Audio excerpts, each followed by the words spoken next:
Hi. Hexagram 20, Guan, watching and waiting, sometimes called the Watchtower, with all the over and undertones that emits. It's a landmark, a monument, a monolith, Lingdai, the spiritual tower, the alchemical heart. Structurally, it is two mountains folded into each other. If you look at the actual image, you can see that there are two yangs at the top and four yins at the bottom, which could separate into yang yin yin, two mountains. Structurally, also, it is interestingly wind and earth, which is the eldest daughter and the mother. So that is a very, very important relationship. It speaks of an underlying power that is not obvious.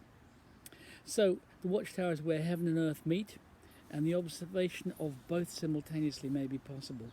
It's a place of Kuan Yin, otherwise known as Avalokiteshvara, which I pronounce very badly, I'm sure, avatar of the Buddha and goddess of mercy. And we may approach this hexagram as a marker of the light perennially in transit, in which case we may factor in hexagram 43 for this period this year, and we might take the implications of both. Either way, Guan may represent a snapshot of our own condition, that of the world as expressed in relationships, politics, commerce, or, for instance, the environment. It may be the answer to a question intentionally posed. That may be how you're using it. And all of these are obviously enough valid approaches. Whichever position you take up, I will be interpreting mostly from the images themselves. That is, from the information that was available to diviners 3,000-4,000 years ago, as opposed to all the many, many millions of words that have been written about it since. So Guan is about seeing and being seen. Noblesse oblige, if you like. There are right actions and there is what you do and what you don't do. So we have these visible authorities high up on a tower, if you like, and we have you and me perhaps looking up, but there's visibility in both directions. So it is us judging authority, if you like, and it is authority perhaps judging us. And in the tidal sequence, we are now at a point where there is more yin than yang. There are two yang lines at the top, two yin lines underneath. So this process of the transitive light has gone beyond the point where we have something appropriate to do to go with the flow, or there are particular moments where we can grasp onto the light. This is going into the darkness, which is not necessarily a negative thing, of course, and happens every year. It's about letting go and going with the light as it fades. Not about choice of behavior like hexagram 12. So the dark is here. Winter, in Jon Snow's words, is coming. How are you going to help, and what example are you going to set? Is it that you need help? Have you made the necessary connections in either case? There's more yin than yang now. Guan is, of course, twinned with Lin, stepping, number 19, which is its polar opposite. So they're next door. The hexagrams are in pairs, and they're mostly inverse, if you notice. Lin moves freely, Guan is fixed the spot. A lofty spot, but it is fixed nonetheless. And I always think here of the angels in Wim Wenders' Wings of Desire, who are looking down on the magnificence and silliness of human beings, but mostly just watch. But they can get involved. And the keynote of Guan is there is appropriate involvement here. There is reaching down. There is making sure the ladder is still down for those who need to follow us. The ideograph, the Chinese character, consists of two mouths, two legs, and one eye. Below sits a bird, above is a crest. The bird is probably a heron or a crane, mobile when on land, sea, or aloft. But there is this panoramic view, that is the central image here. There are two ruling lines, the fifth, which is firm, central, and correct, i.e. in charge, the place of the ruler, the emperor, king, as a regular thing. But also the sixth, which is, thank you, Red, the sixth, which is above it all. The sixth is the sage, the prophet, the advisor, the guru, that kind of thing. And the sixth emphasizes the remoteness of Guan. We are in a high place. Just wait for Dog of October to go back in the house.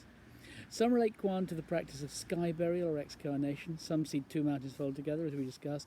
Others, aerial settlements like the one at Wudanshan.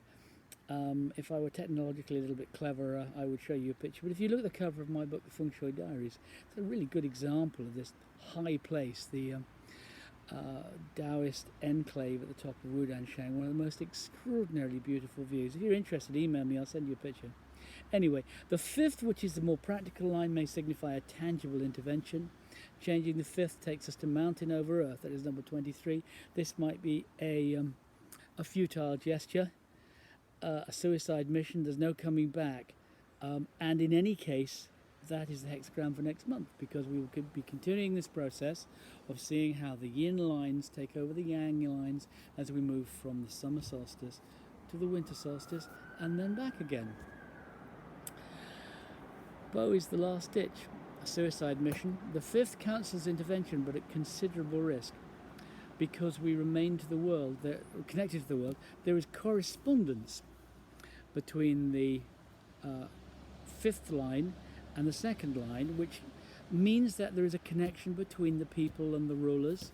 There's a connection between, if you like, authority and those who are being subject to it. But the sixth is above it all, more in the spirit of the hexagram as a whole, because this hexagram is very much about things being high above.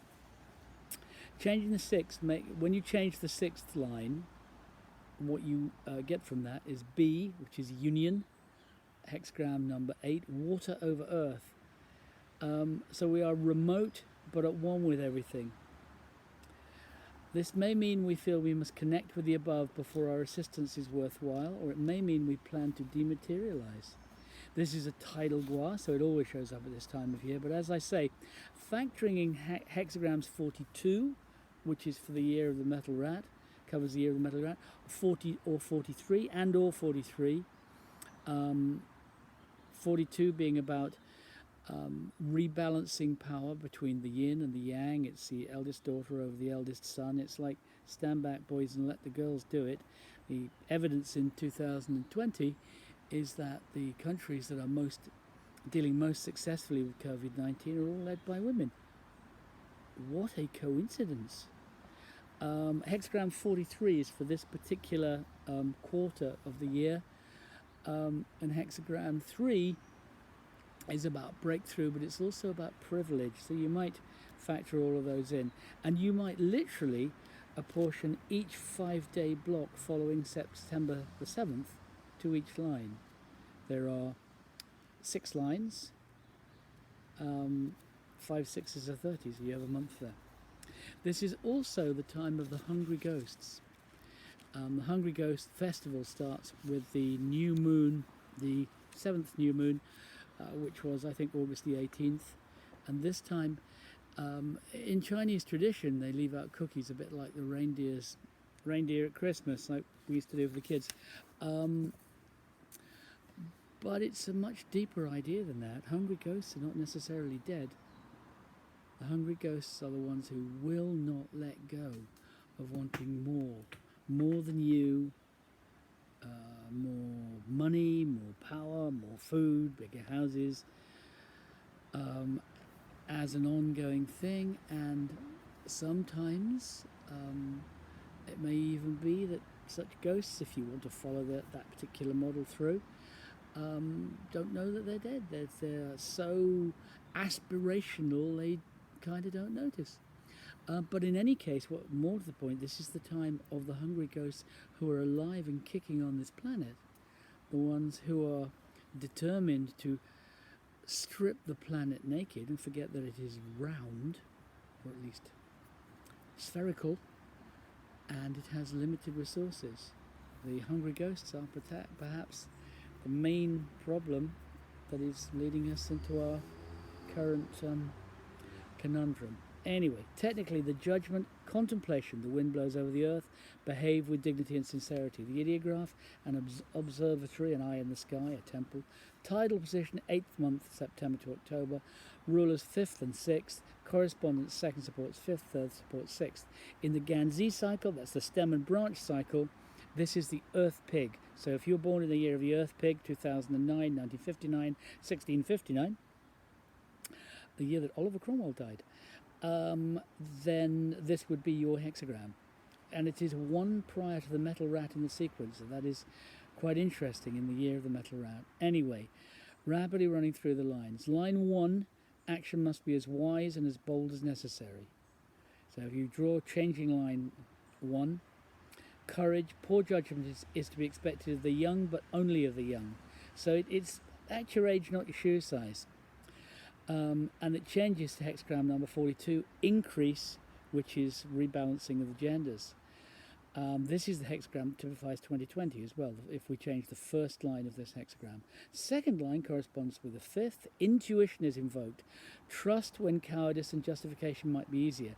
The broad view, permissible only to males, is required. Bigotry, narrow-mindedness, sightseeing, those are the kind of pitfalls here.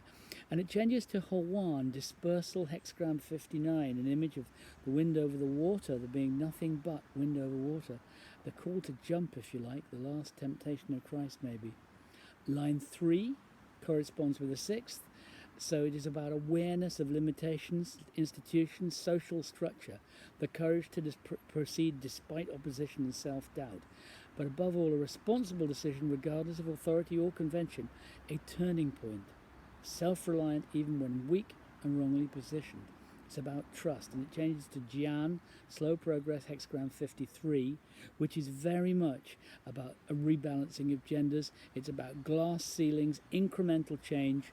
The little tree on the hill who puts down a root and then puts the trunk up and then leaves. Down a root, more trunk, more leaves. Root, trunk, leaves. And eventually is very strong and safe on the top of the hill and typifies explains perhaps why the wind is wood, because the wind is movement. That's all that it is, and wood is movement. Line 4 is a panoramic view, too intimidating to reach down.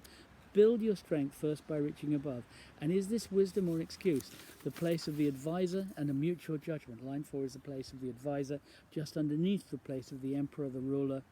Line 5. An interview is one meaning of this. Observing directly. The CV is not enough, so perhaps that might have some relevance for you. It changes to P, stagnation, hexagram 12, which you will remember from last month, which is about withdrawal. It's about Prosecco, chocolate and box sets. We've moved on from that, but we're moving deeper into the dark on whichever level you're talking about, personally, relationship, the world, political, health-wise, all of those things. Now line 5 is lofty, central and correct. It is the temporal ruler, the material as opposed to the spiritual ruler, and we are in the presence of a great prince. Are we worthy? Seeking royal endorsement. Any organization or institution is the length and breadth of the shadow of one person, I was told once, but vice versa too. Person is the embodiment of an organization. And this is a view from on high, and if you're going to be on high, you better be good. The Junsa, that is the man who does the right things, Junsa, and it's always man in Chinese metaphysics, is a very unreconstructed view. Junsa in Jewish tradition, it's a mensch. The Junsa, the mensch, does not self-disempower with blame. He or she aspires to be the sage. And the change will be to bow splitting, hexagram 23, the last stitch, the futile gesture we talked about. Line 6, the line of the prophet, the sage, the material, the spirit, the beyond, the above it all. The advice is to learn from the errors of others. We're connected with earth while drawing upon heaven, seeking heavenly endorsement perhaps. A leader who watches the Tao or process, and behaves correctly is a leader worth following. And the change is to B, union, hexagram 8, strength in numbers and in agreement. The next tidal hexagram, which I'll be talking about next month, is Mountain Over Earth, number 23, bow splitting, which we have touched on in this case, but for the time being, that is hexagram, whatever it was, hexagram 20, Guan, the Watchtower, and I'll see you with the next hexagram. Bye.